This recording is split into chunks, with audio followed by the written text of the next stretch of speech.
চাঁদপুরে জাহাজে 7 খুনের রহস্য উদ্ঘাটন করল র্যাব। দীর্ঘদিন ধরে বেতন ভাতা ও ছুটি না পাওয়া এবং দুর্ব্যবহারে ক্ষোভ থেকে নাবিক আকাশ মণ্ডল, ইরফান, জাহাজের মাস্টার গোলাম কিবরিয়া সহ সবাইকে খুন করে বলে স্বীকার করেছেন। দুপুরে কুমিল্লায় র্যাব 11 এর কার্যালয়ের সংবাদ সম্মেলনে তথ্য জানানো হয়। এর আগে বাগেরহাটের চিতলমারি থেকে ইরফানকে গ্রেফতার করে র্যাব। কুমিল্লা প্রতিনিধি খায়রুল হাসান মানিকের পাঠানো তথ্য ও ছবিতে আরও জানাচ্ছেন মিজান শাহজাহান।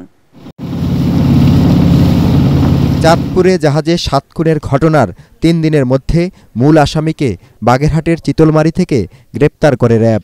কুমিল্লায় র্যাব 11 এর উপ অধিনায়ক মেজর সাকিব হোসেন সংবাদ সম্মেলনে জানান, আল বাখেরা জাহাজের মাস্টার গোলাম কিবরিয়া 8 মাস ধরে বেতন দিচ্ছিলেন না। প্রাথমিক জিজ্ঞাসাবাদে আসামি আকাশ মণ্ডল ইরফান জানান, ঘুমের ওষুধ খাওয়ানোর পর অচেতন করা হয় জাহাজের মাস্টার সহ 8 নাবিককে।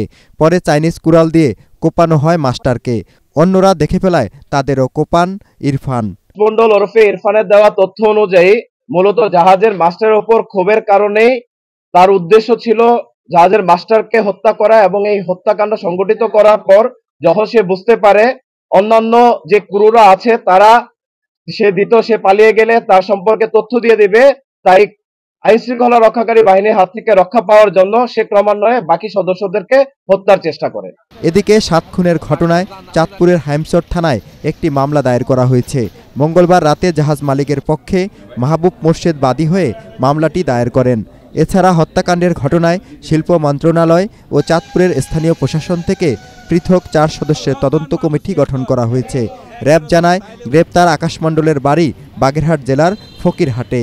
একটি মাঝির নৌকা দ্বারা সে চরে গিয়ে অবস্থান করে এবং সেইখান থেকে আত্মগোপনে চলে যাওয়ার উদ্দেশ্যে বাগেরহাটে গমন করে।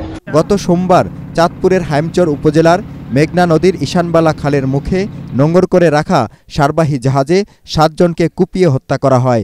সুকানি জুয়েলের শ্বাসনালী কেটে যাওয়ায় মারাত্মক আহত অবস্থায় তাকে ভর্তি করা হয় ঢাকা মেডিকেল কলেজ হাসপাতালে।